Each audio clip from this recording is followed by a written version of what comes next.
کہ یہ جو روس کی فوج آئی تھی افغانستان کے اندر، آلریڈی افغانستان میں نور محمد مطلب حکومت کر رہا تھا، اس نے افغانستان میں روس کی پھر فوج کو ڈائریکٹ بلوایا اپنی مدد کے لیے۔ روس کے 30,000 فوجی افغانستان کے اندر مطلب موجود تھے، لیکن جیسے CIA نے ان لوگوں کو اکٹھا کرنا شروع کیا تو افغانستان کی حکومت نے روس کی فوج کو افغانستان میں بلوایا، اتار دیا۔ روس نے اپنی فوج اتار دی اور عملاً افغانستان پر اسی طرح روس کا قبضہ ہو گیا جس طرح آج کل افغانستان کے اندر طالبان کا قبضہ ہے، اور طالبان کے قبضے سے پہلے امریکہ کا قبضہ تھا۔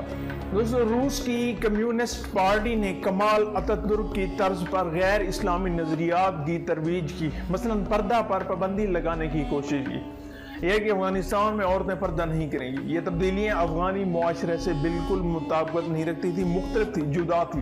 افغانستان میں حالات بہت ہی خراب ہونا شروع ہو گئے تو افغانی کمیونسٹ حکومت کی دعوت پر روس نے اپنی فوج افغانستان میں اتاری۔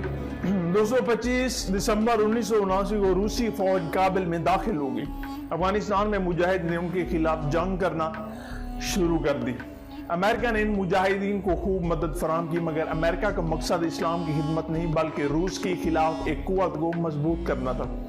اب وہ جو افغانستان میں مجاہد روس کے خلاف کھڑے تھے وہ یہ کھڑے تھے کہ روسی فوج یہاں سے نکلے اور یہاں پر جو کمیونسٹ پارٹی کا راج تھا، وہ جو تبدیلیاں لا رہی تھی، وہ جو پابندیاں لگا رہی تھی، وہ نہ لگائے، بلکہ افغانستان میں پہلے ہی آلریڈی جو اسلامی سلطنت تھی اسی طرح چلتی رہے۔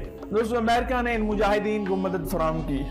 امریکہ کو پاکستان کو بھی اپنے ساتھ ملانا پڑا۔ جب اس وقت ضیاء کا دور تھا، ضیاء نے یہی نعرہ لگایا کہ افغانستان میں اس وقت روس ہے، روس اس کو افغانستان کو برباد کرنے پر پاکستان کو اپنا اگلا ٹارگٹ کرے گا۔ پاکستان کے مذہبی جماعتوں کو بھی امریکہ نے روس کے خلاف استعمال کیا پاکستان کے ذریعے، مثلاً اظہر مسعود کی جماعت تھی اور اس کے بھائی حافظ سعید کی جو جماعت تھی، تو پاکستان کی مذہبی جماعتوں کو بھی امریکہ نے اسی طرح استعمال کیا۔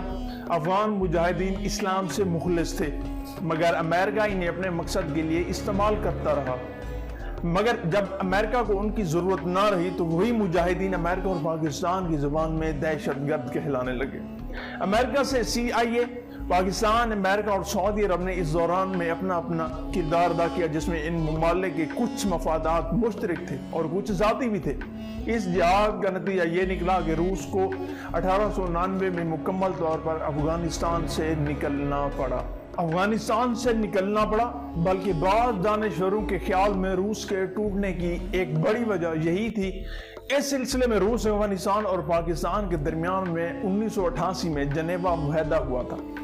دیکھیں، روس کو سوویت یونین بھی کہا جاتا ہے۔ جب یہ ٹوٹا تو پھر اس کے ٹکڑے ہو گئے۔ روس نے افغانستان سے فوج نکالنے کے بعد بھی اس وقت کے نجیب اللہ کی حکومت کی مدد جاری رکھی، مگر 18 اپریل 1992 کو مجاہدین کے ایک گروہ نے جنرل عبدالرشید دوستم اور احمد شاہ مسعود کی قیادت میں کابل پر قبضہ کر لیا۔ اب یہ انہی طالبان کا گروپ تھا، مجاہدین کا گروپ تھا۔ ابھی ان کو طالبان کا نام نہیں دیا گیا، یہ میں آپ کو بعد میں بتاؤں گا کہ ان کو طالبان کا نام کیسے پتا دوسری قسط میں۔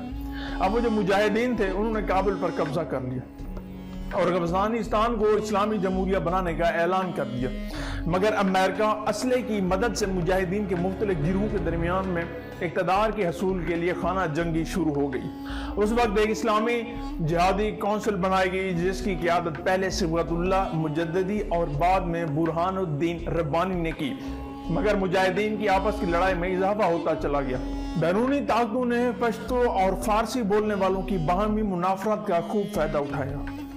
اب مختلف گروہ تھے جنہوں نے روس کے خلاف جہاد کیا تھا، یہ بھی افغانستان کے اندر مختلف قبائل کے لوگوں نے اکٹھے ہو کر، ان میں سے کچھ فارسی بولتے تھے اور کچھ لوگ پشتو بولتے تھے۔ اسی چیز کا امریکہ نے فائدہ اٹھایا۔ اس وقت کی حکومت میں پشتونوں کی نمائندگی نہ ہونے کے برابر تھی، جیسے ان میں شدید احساس سے محرومی پیدا ہوا۔ پاکستان اور افغانستان کے کچھ علماء نے مدرسوں کے طالب علموں کو بھی جہاد کے لیے تیار کر رکھا تھا۔ دوستو، ISI کی حمایت یافتہ مجاہدین گروہ حزب اسلامی نے اتحادی حکومت پر تبادلہ خیال کرنے اور اس سے اس معاہدے پر رضامندی سے انکار کرتے ہوئے کابل پر حملہ کر دیا۔ اس وجہ سے مجاہدین کے مختلف گروہوں کے مابین 25 اپریل 1992 کو بدترین خانہ جنگی کا آغاز ہوا۔ دوستوں اس سے اگلی قسط میں ہم ملا عمر کا دور دیکھیں گے، جب طالبان نے کابل کے اوپر مکمل طور پر کمپلیٹلی طور پر حملہ کر دیا تھا اور امریکہ کو وہاں سے بھگایا تھا۔ اس کے بعد 2001 میں پھر امریکہ آیا تھا۔ دوستوں امید کرتا ہوں آج کی ویڈیو آپ کو اچھی لگی ہوگی، اور ویڈیو اچھی لگی تو ہمارے چینل کو سبسکرائب اور ساتھ میں بیل آئیکن کو بھی پریس کرنا۔ Watch for more informative video like this. ملتے ہیں ایک نئی ویڈیو میں، تب تک کے لیے اجازت دیجیے، اللہ حافظ۔